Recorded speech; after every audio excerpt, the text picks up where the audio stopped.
Modernization and Innovation will come to order. The title of today's hearing is The Future of Constituent Engagement with Congress. I note that a quorum is present. Without objection, the chair may declare a recess at any time. Also, without objection, the hearing record will remain open for 5 legislative days so that members may submit any materials they wish to be included therein. At the beginning of the 119th Congress, we decided to update the subcommittee's name to the Subcommittee on Modernization and Innovation.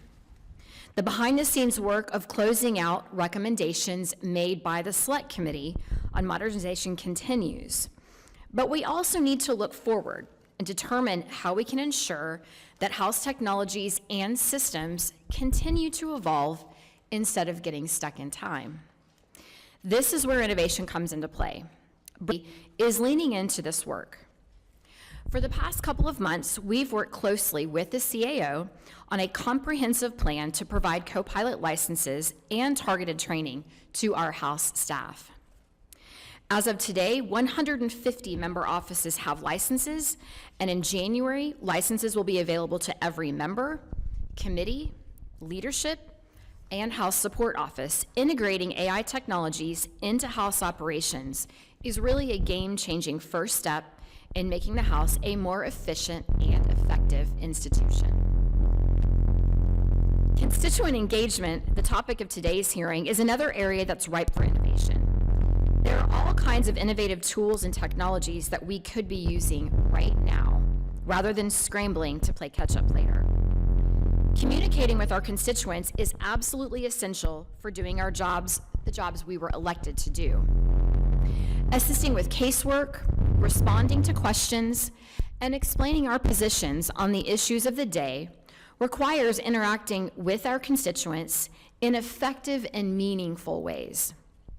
But as we all know, the communications landscape is evolving at a rapid pace, and there are now many different ways to engage and share information. Our constituents are exposed to new technologies daily, whether they're scheduling appointments, ordering food, or using AI tools at work. The forms of communication they encounter outside of Congress are much less common inside of Congress. Rather than assume that they'll read our letters and emails, we should figure out how to meet our constituents where they're at, today, tomorrow, and into the future. If we don't begin to incorporate new and emerging technologies and platforms into our constituent outreach strategies, we risk losing the ability to effectively connect with the people we need to hear from the most. For decades, the House has relied on a small number of constituent management systems, or CMS, for handling members' constituent engagement and outreach needs. While these systems have added different features and upgrades over time, I don't think that any of us would call these systems cutting edge. That's not at all a criticism, as much as it is a reflection of the fact that the market here is limited, and it lacks the kind of competition that is typically needed to spark innovation. All of this presents us with a real opportunity to reimagine constituent engagement. Members represent vastly different districts and constituencies, so maybe a, quote, build your own system makes more sense than a one-size-fits-all. That way, members could choose technologies and platforms that best meet the needs of their districts and constituents. More options could encourage real innovation, and that's really what we want.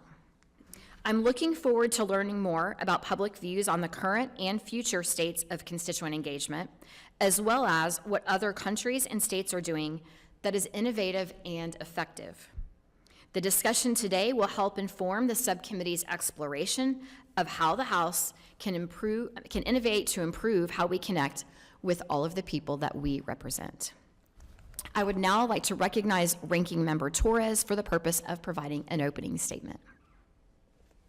Good morning, everyone, and thank you, Chairwoman Bice, and thank you so much to our distinguished witnesses for taking the time to share your insights with us today.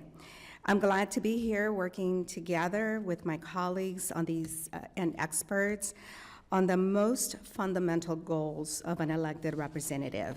How can we listen to our constituents, and how can we build the trust that we need with them. I worry that faith in government is broken. We know that too many people feel like their government fails them. We just simply don't listen to them, that they don't hear from us. We don't understand their complicated lives, and that whatever we do doesn't help with them with their challenges. When they do reach out to us, will they feel heard? I'm not sure that that is a true statement. And I think that at least the constituents in my district want to feel that there is a human on the other side representing them. I represent a district about an hour east of Los Angeles, where Latinos make up more than 2/3 of the population. At a time when Americans need to be able to connect with their elected representatives in a straightforward, efficient way, the disconnect between Washington and my constituents in the Inland Empire can often feel as an uncrossable divide. This hearing is an opportunity to confront the reality of record low trust in government and determine how Congress can improve its approach to constituent engagement through modernization and innovation. What I do believe is that we need to meet people where they are. The goal is to create systems that make it easier for people to be heard. We need tools to better listen, to better hear the American people, and to better serve them. But I must say very loud and clear that a faster system that still excludes people isn't progress. We need to design tools that are accessible, transparent, and responsible to the lived experiences of our constituents. These new methods of engagement must also protect constituents' privacy and personal information when necessary. If Congress is serious about strengthening democracy and encouraging civic participation, we must build the tools that don't just work on paper in Washington, but they actually work in our communities. These tools need to work in practice for every American who needs to be heard, because when a constituent finally takes that step to reach out to their government, that moment matters, and how we respond may determine whether they ever try again. A good example of a broken system, and that is not just here in Congress. This year, as of August of this year, we had returned over $23 million to our constituents. So we can say congratulations to my office, to my employees, to the caseworkers. But I want to look at it as a failure of agencies that have failed to respond in a timely manner, in a respectful manner, and have failed to truly hear the needs of that constituent. It shouldn't take a member of Congress to have to play lobbyists for our constituents. If they deserve certain benefits, they should get them. So a system that can help me deliver even more money to my constituents is what I'm here for. So I'm going to turn it back to our chairwoman, and I look forward to listening to the conversation today. Thank you, Ranking Member Torres. Our first witness is Dr. Michael Neblo, Director of the Ohio State University Institute for Democratic Engagement and Accountability, IDEA, an alumni endowed professor at Ohio State University. I have Oklahoma State University on the brain. I just graduated a child from there on Saturday, so my apologies. At Ohio State University, Dr. Neblo has designed deliberative town halls for the U.S. Congress, the Chilean Constitutional Convention, and the Australian, Nigerian, and UK legislatures. He has further projects planned for Malawi, Korea, and the European Parliament and Commission. Our next witness is Ms. Aubrey Wilson. Aubrey is Director of Global Initiatives for the nonpartisan nonprofit organization PopVox Foundation. In this role, she leads the Digital Parliaments Project, which is focused on directly assisting legislatures around the world in adopting technology to improve operations, transparency, and continuity. In recent years, this work has had a heavy emphasis on AI, leading Aubrey to present AI training to parliamentarians around the world. Prior to joining PopVox, Aubrey served as the Deputy Staff Director and Director of Oversight and Modernization for the Committee on House Administration. Welcome back. Our next witness is Dr. Beth Novak. Dr. Novak is the Chief AI Strategist for the state of New Jersey and the founder of Innovate US, which delivers free AI training to states and cities across the United States. Her newest book is Reboot, The Race to Save Democracy with AI, that will appear with the Yale Press this summer. And our final witness is Ken Ward, Senior Director of House Digital Services. Drawing from his Hill experience and computer science degree from Georgetown University, Mr. Ward founded Fireside 21 in 2007.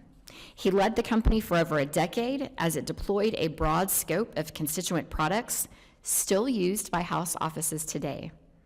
Mr. Ward returned to the Hill in 2020 and has since led a team of technologists to deliver high-impact technology products for the House community. Welcome, we're glad to have you. Thank you to the panel of witnesses for all being with us today. Please remember to press the button on the microphone in front of you so that the green light is on. And when you begin to speak, the timer in front of you will turn green, and after 4 minutes, it will turn yellow. When the red light comes on, your 5 minutes have expired, and we would ask you to please kindly wrap up. At this time, I now recognize Dr. Neblo for 5 minutes.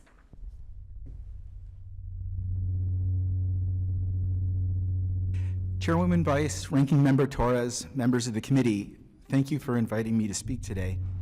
Our founders famously established a republic, fearing direct democracy would lose sight of the common good. Less famously, they feared that if government were too indirect, Congress would lose touch with the common people. So they proposed capping the number of residents per district. Instead, Congress capped the number of districts. Americans today believe Congress has lost touch, but you represent 280 times the founders' limit. How could you stay in touch? This hearing turns that rhetorical question into a real question. How could future engagement help you stay in touch? How can technology help reconnect Congress to constituents? We partnered with this committee and the House Digital Services on a survey of 1,000 citizens to find answers. At best, only 1 in 5 contacted their member last year. What about the other 4? Their silence doesn't mean they're satisfied, because only 13% trust Congress to do what's right. So are they apathetic? No. The vast majority are frustrated. They're frustrated because they believe Congress doesn't care what people like them think and only listens to organized interests and party activists. So they see no reason to engage. We've worked with enough offices to know members care very much. As average citizens withdraw, however, only organized interests and party activists remain to tell Congress what they want. We've fallen into a self-reinforcing cycle. But there's good news. Governments around the world have used new approaches and technology to engage citizens in meaningful two-way communication. We could easily adapt them, and citizens are eager to try. Unlike apathy, frustration creates energy for change. Only 9% of our survey respondents said they wouldn't be willing to engage if they were invited to what they thought was an authentic and consequential forum. Our research shows that's not cheap talk. When we invite ordinary constituents to online deliberative town halls, previously disengaged citizens prepare, show up, and contribute more than those who already call your office. They find the forum so transformative that 94% say they're, quote, very valuable for our democracy, and they want to participate in more. Think about that. In an era when only 13% of citizens trust Congress, you can create spaces where 94% of citizens say the experience is so worthwhile they do it again. That 81% gap tells us everything about what's possible. Participating members and staff have also found the forums valuable, but simply lack the time and resources for ongoing deliberation. Yet, in our surveys, citizens rated such forums as the most legitimate and effective way to communicate. Mass emails and social media scored lower, and at the bottom, 80% of citizens told us that AI chatbots were not acceptable for matters of substance. This finding is crucial. AI can transform how staff manage the deluge of routine requests, and it is a deluge. But unless we use the freed up time the right way, AI won't dent the core problem. A customer service model makes sense for many important constituent service tasks, scheduling capital tours, tallying issue sentiments from correspondence, etc. But think about what customer service implies about representative government. You own the company, and citizens can take or leave what you're selling. An office could have stellar customer service, and constituents will still find that problematic. Lobbyists might be clients of Congress, but citizens want to be partners in self-government, and I know that most members want to be such partners too. Engagement that treats them like partners produces lasting gains in their knowledge, political knowledge, trust, voting rates, civility, and willingness to work together. These patterns hold in forums with over 7,000 citizens. Mr. Kilmer and Mr. Timmons' national forum with the predecessor to this committee rolled back 38 years worth of rising partisan animosity, the largest decline in polarization ever documented. Citizens also reward and encourage legislative expertise and collegiality in these formats.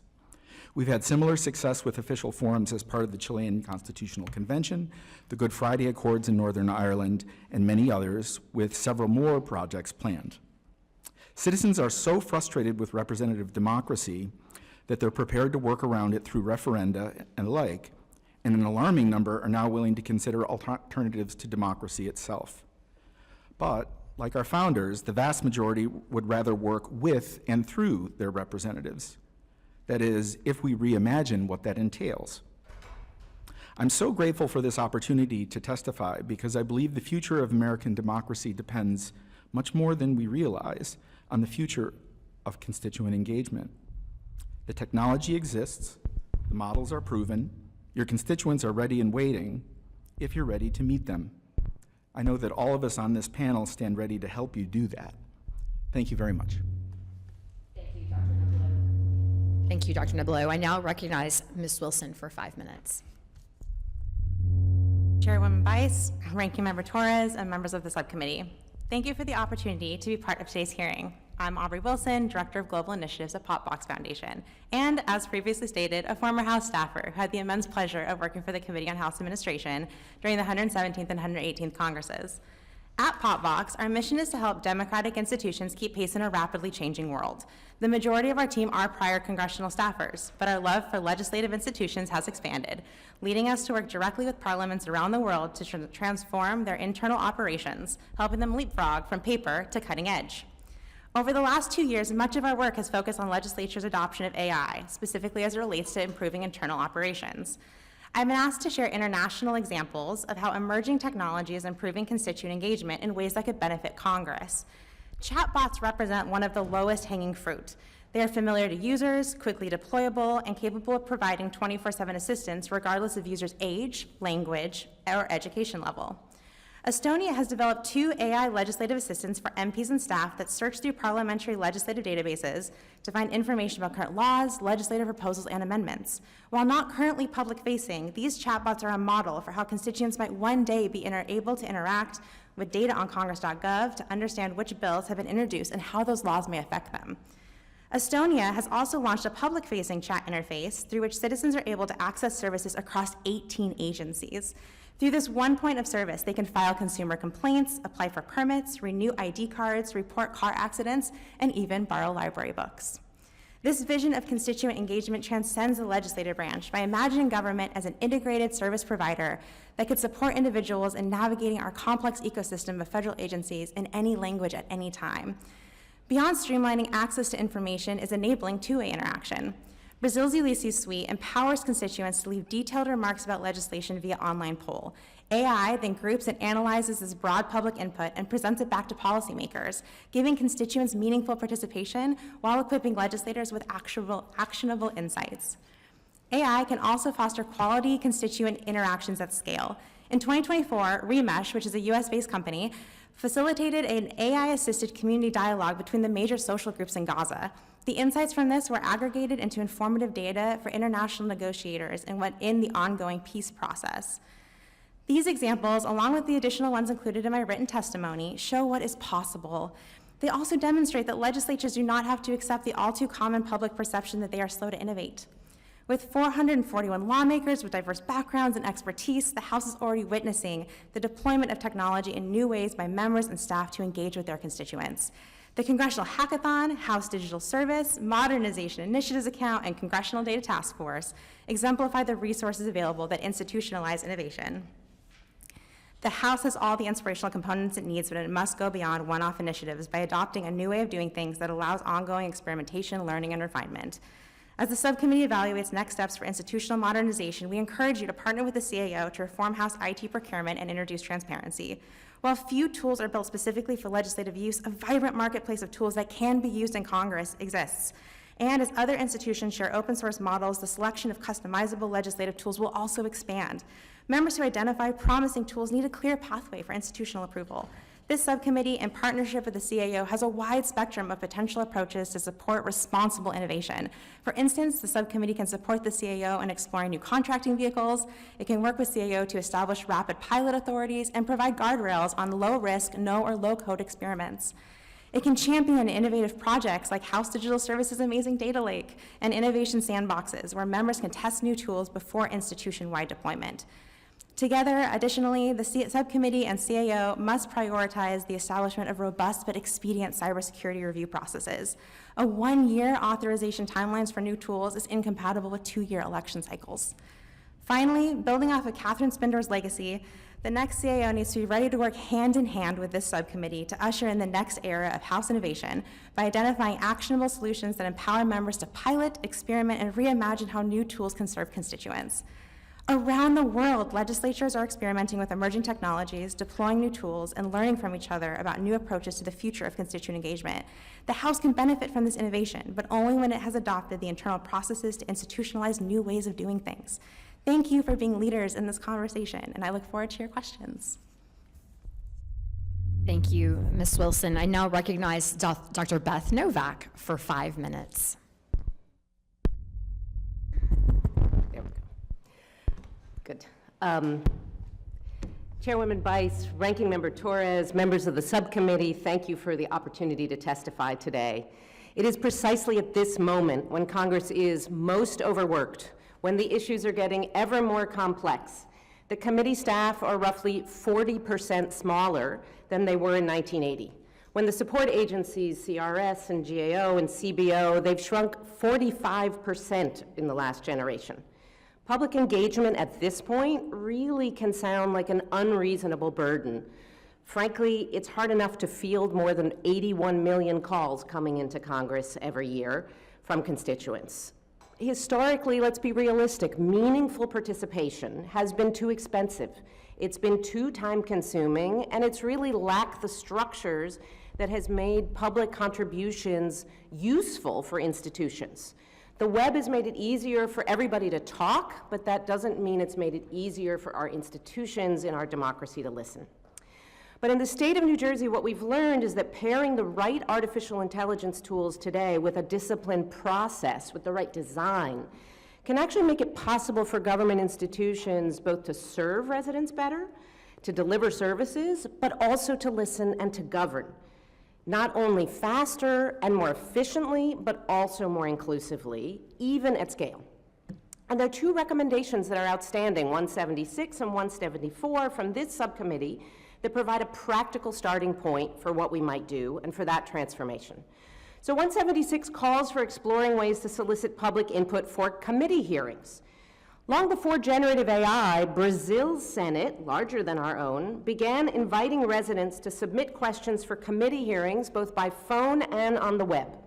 Today, the Brazilian Senate has been integrating AI tools that are helping staff deduplicate comments, cluster similar questions, and highlight those that directly are relevant to a committee's oversight goals. Participation has been substantial. 46,000 questions across 546 hearings in 23, and 69,000 questions across 440 hearings in 24. Public input has become so routine that the staff report to me that when they don't get it in fast enough, the senators call them and say, "Where's my list of questions?" This subcommittee could begin testing recommendation 176 through a simple, low-risk pilot conducted over the course of a few hearings that invite the public to submit questions. But look, until recently, the idea of putting up an open text box on the web and say, comment here, this was really an impractical idea. But AI now makes it straightforward to gather that feedback, not just by text, but by voice, to remove duplicates, to filter off-topic comments, to cluster questions into themes, and to synthesize learnings. I outlined the specifics of this process in the written remarks, but let me just add that my students in a program we call AI for Impact that we teach through Northeastern University and our community college system in New Jersey, they are embedded full-time with government partners. They just built a tool, a free open source tool called Open Feedback, which is being deployed at scale by the City of Boston. Residents can submit feedback in natural language, and the AI assistant responds with clarifying questions to improve the submission. The tool allows staff to organize comments by topic, to analyze patterns, and to route issues to the right department for faster feedback. The next AI for Impact cohort begins in January, and we'd be happy to adapt this tool for your use and to be of use. Through Innovate US, the free, nonpartisan, nonprofit, peer-to-peer training program that I founded, where government professionals teach one another how to use AI, and where we've trained 150,000 people around the country now in using AI to serve the public, we're learning from jurisdictions around the country, from the Engaged California Project, from the Bowling Green Engagement Project, from work we've done in New Jersey and around the world, about how different jurisdictions are using AI to do engagement at scale. We're turning those learnings into a training which we will be happy to provide on how to effectively use AI for public engagement. Of course, there are risks, and Congress must guard against hallucinations by ensuring that we're using AI to sort and to organize and not to make decisions. The greater risk is, of course, that we engage in ineffective or performative engagement that's disconnected from real decision-making.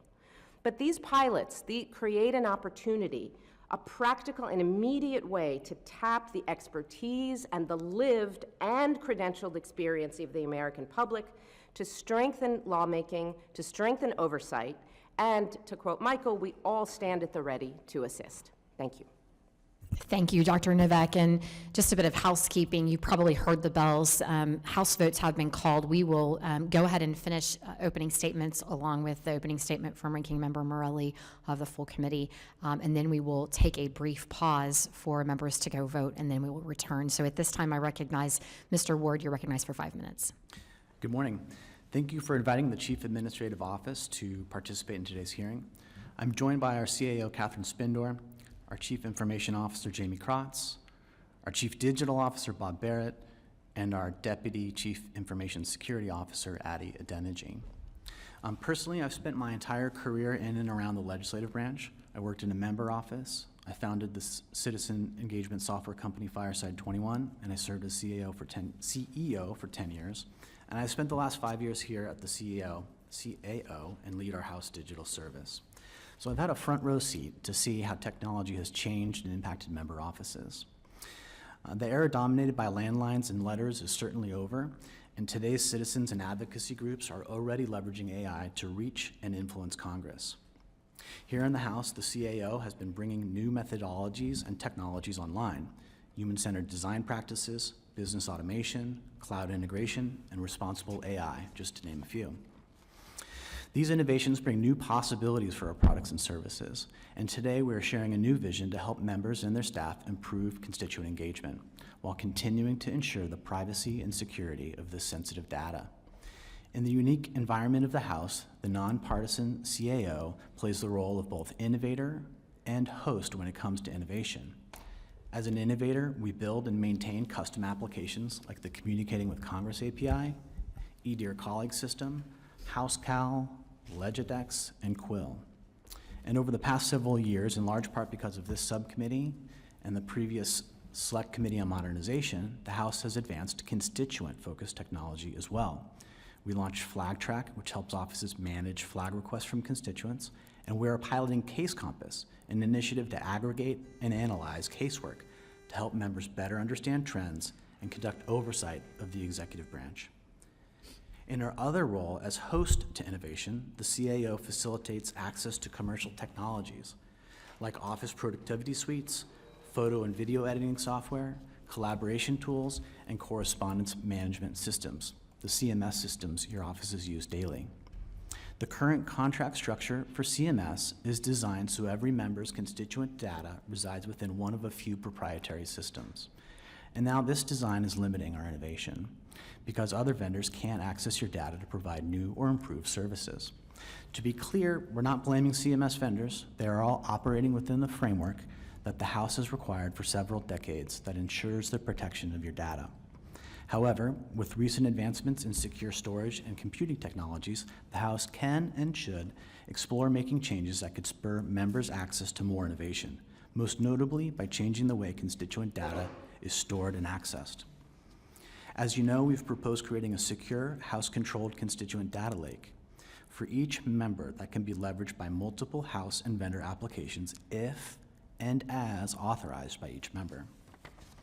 In short, your constituent data would be hosted in a way that gives you control over who can securely access your office's data, and that shared access will allow you to pick from a variety of vendors offering a range of constituent engagement services. This concept will open the door to new technologies and greater interoperability with existing House applications. Just this past September, over 20 innovators pitched new Congress-specific applications at the Congressional Hackathon. Presenters shared tools that use AI to identify constituent sentiment, automate sorting, and show real-time analytics. A data lake would help bring these new innovations to Congress and provide opportunities to enhance numerous other internal applications. For example, you can imagine receiving a need to your colleague and that invitation to co-sponsor a new bill already having data from your citizens who support and oppose that bill. So we think our issue is not a lack of innovation, it's just an access to this innovation. Migrating to a House-controlled data lake will require a multi-year investment. However, our iterative approach will not only validate ongoing investment, but also deliver new capabilities along the way. New capabilities that will be available to all member offices without the need to switch your CMS. If done correctly, building a data platform that focuses on security, governance, users, and constituents, the House will spur both internal and external innovation in constituent engagement. It's a future where members are more empowered with a wider range of options to best serve and interact with the American public. Again, thank you for today's invitation and happy to answer your questions. Thank you, Mr. Warden. Thank you to all the panelists for those opening statements. And at this time, I'm going to recognize Ranking Member of the full Committee on House Administration, Mr. Morelli, for an opening statement. Mr. Morelli. Thank you. I will be very brief, given that we have votes, and I appreciate the witnesses for being here on a really important subject, and certainly to you, Madam Chair, for your continued good work in helping to modernize Congress, and certainly to my friend, Ranking Member Torres, as well, for your leadership. I do want to acknowledge Catherine Spindor, who's retiring in the next few days, and thank her for her long service to the Congress. We're very, very grateful. Wish her the very best as she transitions to the next phase of her life. And also just want to acknowledge Mike Carey, who keeps adding layers of clothing because it's so damn cold on that side of the room. And House Administration Committee ought to do something about it. But in a serious mode, I think of, as I was thinking about this sort of in my head, how constituents engage with Congress, and I'm sure there are many different buckets, but the four that I'm particularly interested in, one is just access to information about Congress, what bills are happening, making it easy to access that so it's not as bewildering as it may seem to people. The second is sort of the interaction with members, engaging us in terms of providing perspective on issues before the House, issues before the country, what they think we ought to be doing, and for us to be able to engage with constituents, so that interaction is very important. And then the last two are related. One is access to government services. How do people know how to connect with all the things that we offer, both federal, state, local? And then the final, which is related and adjacent, but is access to community services. How do I know if I'm suddenly in crisis? How do I know to engage? And I think many times when we do constituent services, people reaching out because they're entering into a system that is to them bewildering. And at a time when we have clearly lost the faith and confidence of the American people institutionally as government, those last two buckets may be in some ways the most important, just because as people are in crisis or family members are in crisis, how do they engage? And I have some real thoughts on that. The introduction of AI clearly is critical, and I'd love to learn more about it. I will admit many websites I go to where I'm doing a chat bot, and it's clearly a chat assistant, I find incredibly frustrating. I don't feel like, I feel like I might as well read the frequently asked questions because there's no other engagement other than the frequently asked questions that being regurgitated to me. That will get better, but clearly having humans engaged in this is going to be a big deal, and I appreciate all of what you have to say, and I'm looking forward to after votes coming back and engaging again. Madam Chair, thanks for giving me the opportunity to say a few words. Thank you, Ranking Member Morelli, and I want to second the comments that you made about Catherine Spender and her departure from the CAO. It's been a joy and pleasure working with the entire CAO staff, but particularly Catherine, on these endeavors, and your presence will be noted as you depart for greener pastures, potentially. So with that, we are going to take a recess of the subcommittee, and we'll return upon the conclusion of votes. Now move to questions for the witnesses, beginning with me, followed by the Ranking Member Torres, Mr. Carey, and Mr. Morelli. Each member will have 5 minutes to ask questions, so I ask to please keep your responses concise. I now recognize myself for the purpose of questioning the witnesses. First of all, thank you for the very insightful testimony. I think that we can agree that AI is certainly becoming a usable tool as we look to improve constituent engagement across the House. My first question, though, and this may be more for Dr. Novak or Mr. Ward, is how do you build a platform that would be useful as an AI tool, for example, using a chat bot that could actually give responses that are going to be accurate and or make sense? Are you looking at building some sort of customized LMM to actually interact with the House website? But secondly, how could you ensure that the responses that are being given are going to be customized to each office? Because, for example, Ms. Torres and I may have a different perspective on an ag issue. Can you talk a little bit about how you might do that?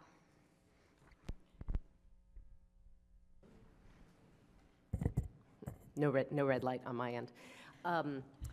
So I thank you for the question. I think one of the things that we've done in New Jersey, first of all, and that we've done through our work building tools for other states as well, is to start with internal-facing chatbots.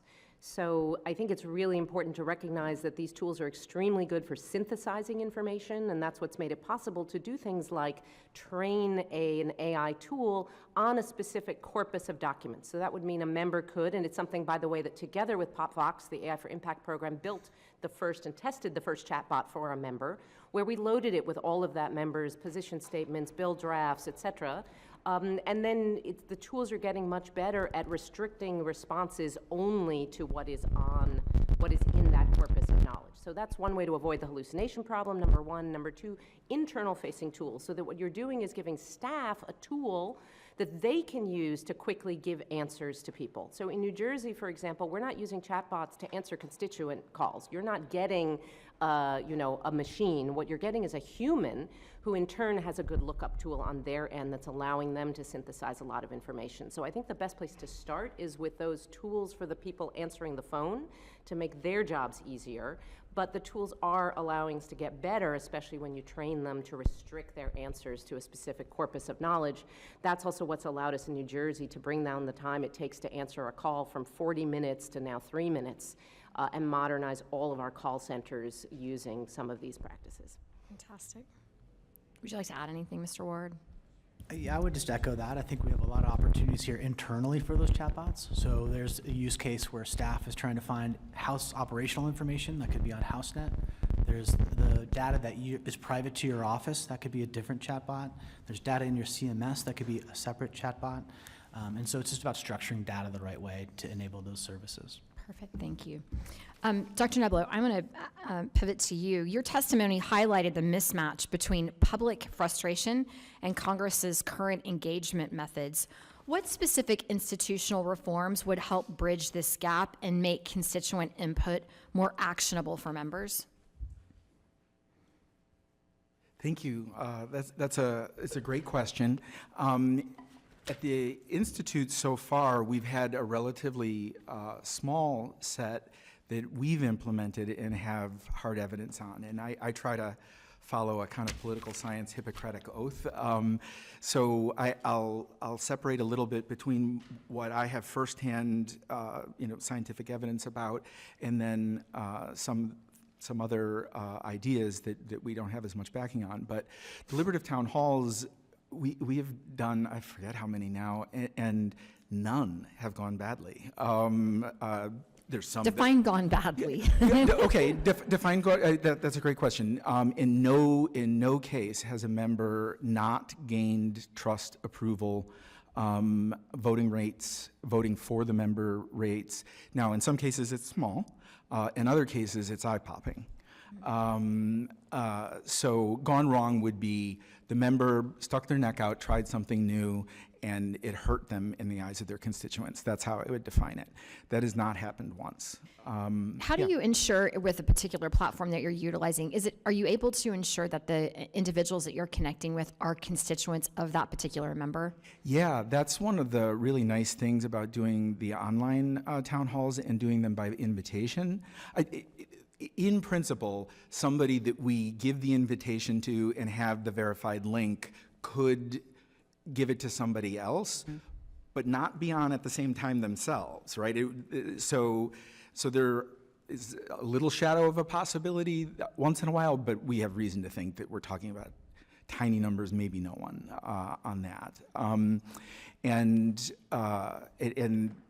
The results are really quite large. Your predecessors on the select committee did a joint bipartisan town hall, and 2 weeks after it, affective polarization, dislike of the out party relative to the in party was as if 38 years ago.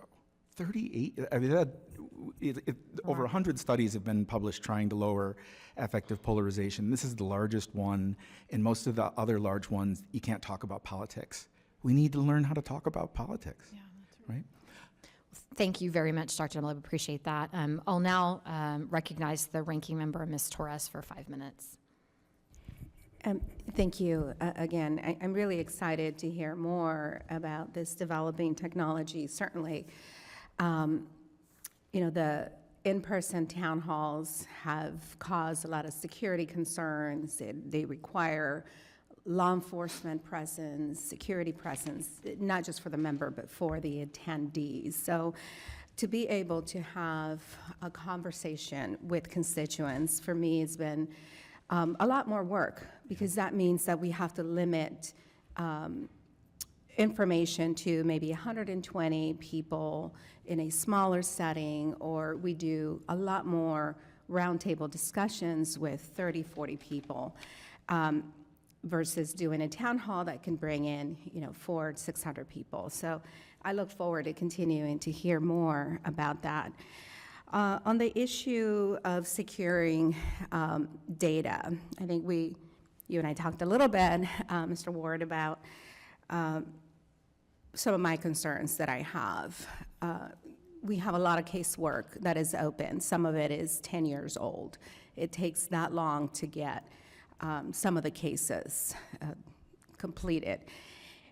I want to be able to, when a constituent calls my office, for anyone in the office to be able to respond to that constituent, so that constituent doesn't have to wait for the worker assigned to their individual case to get a response.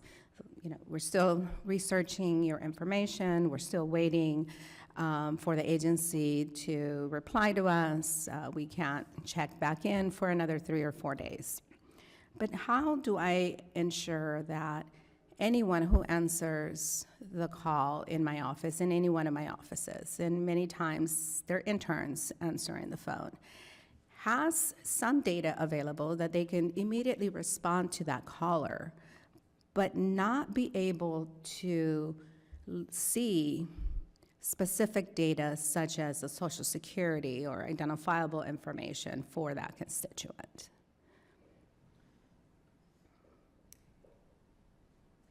Okay, well, a couple things. I think, with what we're proposing, one of the benefits of what we're proposing is be able to have governance that's specific to different parts of that data. And we're not certainly proposing taking all this data and putting it in a large language model, for example. But with a data lake, you can have different settings and different governance on different segments of data and sharing similarly, what people can see. Now that will require some integration with the service providers and make sure that there's integration there, but that's very feasible. There's also potential to have more self-service capabilities for citizens, so they can go to a portal and access a status as The well. constituent Correct. themselves, okay. Where they would be able to input their personal data so the bot or the computer, the system knows that it's responding to the correct person. That's right. They would have to authenticate into the system, but Okay. for example, with our flag track product, much different, but we are proposing expanding that so citizens can, self-service checking the status of those orders, and something similar could exist for casework. Right, so nearly 1 in 3 working Americans have very little digital skills. We learned the hard way about this when the VA made a change at requiring digital IDs instead of ID cards. My office had created a system that we could go to any location and be able to get a constituent a real ID that they can carry in their pocket, that they can show for their benefits and other public benefits, public and private benefits that are available to them. We have to create systems that don't shut them out completely. So outside of going out and training our constituents on how to create a screen name or, an email address, how do you propose that we jump through some of these hoops that are also challenges? Ms. Novak, you seem to really be involved in the constituency part of this. We have rolled out a program that we call our Civic AI training program. Okay. It works via WhatsApp in multiple languages that was designed to teach people what AI is, but how to use it to engage and interact with government. So it is specifically for that purpose, and we designed it actually with families in California, in fact, as part of a program where we co-designed together with those families tools using AI to help understand their child's individualized education program, the document you get from government, the 100-page PDF you get about the services to which you're entitled when your child is differently abled. So we believe that citizens are smart. They want to learn. They're capable of not just understanding what these tools are, but helping to build them. And so that's why we're rolling out via the mobile phone multilingual support free in how to use AI to interact with government. What is the program called? Civic AI. Civic AI. Thank you, and I yield back. Thank you, Ranking Member. At this time, I recognize Representative Carey for 5 minutes for questions. Thank you. I want to thank the chair and the ranking member. Doctor, I'm going to start with you. Of course, knowing where you're from, I have to start off with OH. All right. We all know that the public trust in Congress is much lower than we would like it to be, and that continues to be a cause of concern. But I was struck by the survey finding that 70% of respondents are willing to engage more directly with elected officials on important issues. Now, to me, that's a positive sign. Now, you mentioned deliberative town halls, and this is an effective form of two-way engagement. At this time, could you talk maybe a little bit more how those might work? Sure. Thank you for the opportunity. The real difference there are a few differences in deliberative town halls. One of them is that as if we were doing a survey, we try to get a real random sample of the entire constituency and affirmatively and personally invite them. And it turns out that it could seem like there's a contradiction. Citizens saying they don't think members care what they think, and yet they want to engage, right? And the distinction is that when the member affirmatively reaches out and says, no, really, I want to hear what you have to say, how does Tuesday at 7 sound? The citizen says, oh, okay, they're one of the good ones. It's very, very fragile, very, very easy to get them to believe that you do care. And that's where the apathy, frustration difference is really important. So affirmatively inviting a very broad sample. And the broad sample also tremendously alters the dynamics. Your average constituent does not want to yell at you. Your average constituent hasn't even necessarily made up his or her mind on the issue. They're not there to necessarily give you a piece of their mind. They want to hear what you have to say before making up their mind, which is why this interactive dialogue is so valuable. You get to hear from them about their concerns, their values, their questions, but they actually want to hear from you too, right? So we do a survey beforehand. These are real field experiments, so there's also a control group that we survey. People attend, and then there's a survey usually about 2 weeks later of everybody again.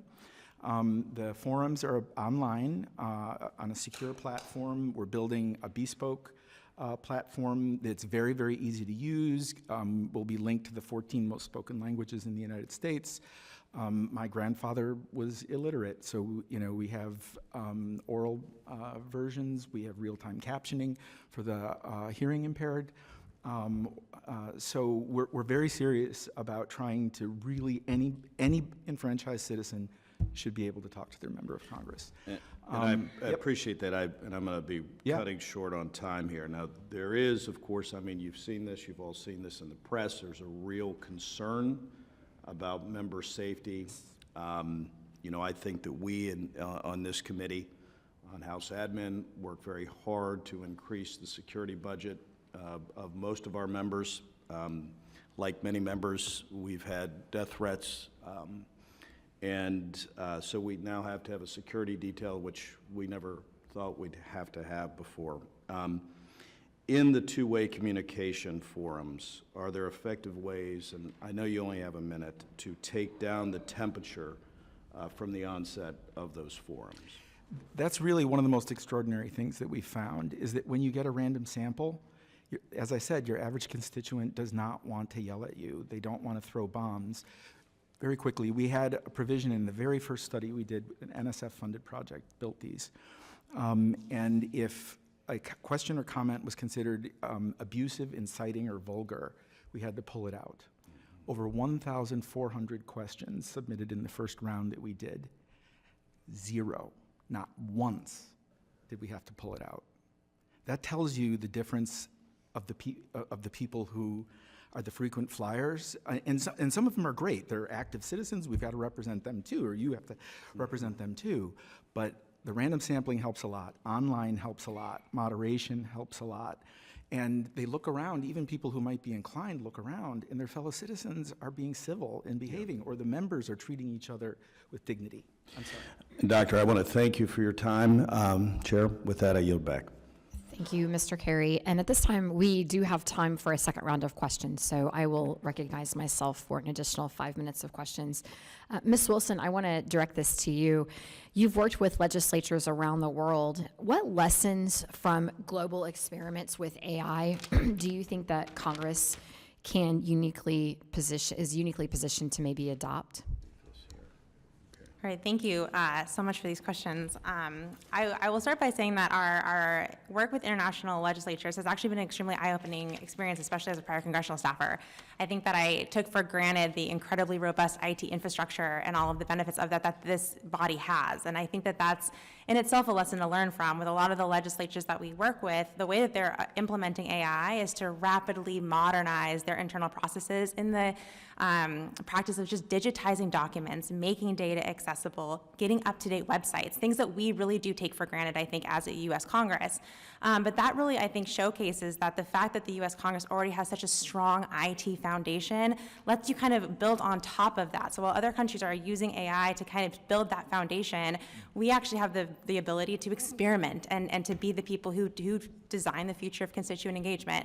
And so I would say that that's kind of the first element. The second element is one of the biggest kind of difference makers with international institutions that have been able to kind of move more agilely is having internal processes that allow them to test and experiment and adopt new tools. And a lot of that comes back down to kind of your internal authorization and security protocols. And with that, having kind of a tiered system has really helped kind of expedite the ability for new tools to be tested that are low risk and be more quickly adopted, so that then they can be implemented and staff and members can start benefiting from them. That was an incredible segue into my next question to the panelists, so thank you for that. There's a couple things that we think about when we're trying to launch new technology within the House, specifically cybersecurity. It becomes a big topic of conversation. I think that for the panel, I would ask you all, there are rigorous standards to become a vendor for the House, and some of the individuals that want to partner with us may have their particular platform rejected for a variety of reasons. So this is going to be a couple of maybe parts of a question. One, is there a way for us to speed up that approval process? Two, are the individuals, the vendors that are wanting to partner with us, are they able to know and learn why they may have been denied? And what should we be thinking about as a committee to try to help improve the process and or the recruitment of vendors that potentially have innovative technologies that the House could be utilizing? It's a lot, but I'll throw it open to anyone who wishes to answer. Mr. Ward and Dr. Novak seem to be looking at each other. So Everybody's looking at me, okay. So we have a number of different processes that depend a little bit on what the technology is. So for example, with CMS, there's a specific process for that, and there's other processes for other cloud services. Can I ask a question on that? How often is the process reviewed, would you say? Well, the CMS contract is, typically issued for like a 6-year term with option years, but every 2-year option period, it's reviewed. The cloud approval process, we're always kind of looking at, that's a House Information Security policy of the committee. And there's work underway now, I think you're aware of, in collaboration with your staff to look at that. So you mentioned 2 things that I think will be realized in the new year, which is more information on house.gov for vendors. More information on HouseNet for staff to understand those processes. And what we propose with the CMS modernization is a part of a larger puzzle of doing business with the House that we want to improve. Dr. Novak? So I'm happy to take offline the question of how we've streamlined that process in New Jersey for making it faster for vendors. Let me just speak to the public engagement pilot idea. This is not something that needs to integrate with core systems, and therefore it should be something that is easy to try effectively tomorrow. So standalone? Sorry? So it's a standalone platform? One can do something in a sandboxed environment that is a standalone that allows you to test processes while you work in parallel to figure out then how would you integrate technologies. So it could stand alone, and because you're talking about public comments, not something that involves private information. And by the way, you can use AI to filter out any private information or social security numbers that someone does accidentally type in. That's something fairly easy to do. That would be something relatively quickly to stand up as a pilot without worrying about integration with back-end systems. Excellent. I think that is the end of the questions that I have at the moment. Ms. Torres, would you like, I recognize Ms. Torres. Thank you. 5 minutes. Just want to do a follow-up. Is 6 years too long to give someone an opportunity to improve their systems? How do we get feedback from the actual users? Are we constantly requesting that input from the users so that we're improving systems or ensuring that our vendors are meeting the moment or the contract? Yeah, absolutely. And I think that with this, what the CAO is doing is trying to be more and more engaged with staff and users of these services to constantly learn.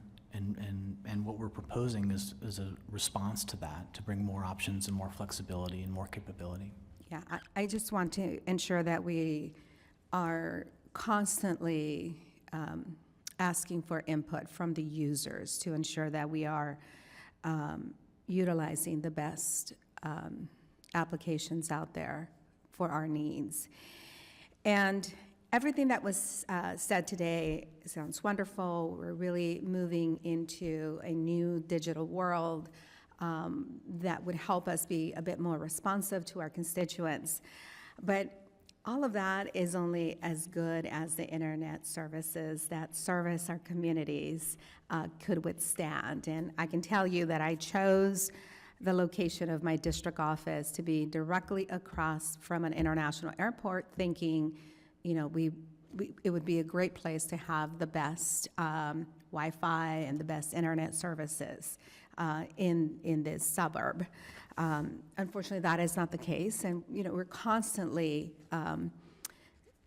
having to deal with a 3 or 4 minute delay just to send an email from the DC office to the district office. So I just want to remind my colleagues that investing in the infrastructure across America, especially for, you know, to close that digital divide, is so critically important. Suburbs, as well as, you know, states that are very rural, I think deserve to have an opportunity to also hear from their representatives. So with that, I yield back to the chair. Thank you. Thank you, Ranking Member Torres. And I want to thank the panelists for joining us, for having this important conversation. I think you've given us a lot to think about as we are looking to continue to innovate within the House infrastructure and provide the best possible constituent engagement that we can, keeping in mind that technology changes rapidly. There are certain limitations and challenges that we have, including the cybersecurity piece of this. But there's a lot of innovation happening right now and incredible opportunity for us to be able to leverage and utilize that because, after all, this is the people's house. So with that, this subcommittee is adjourned.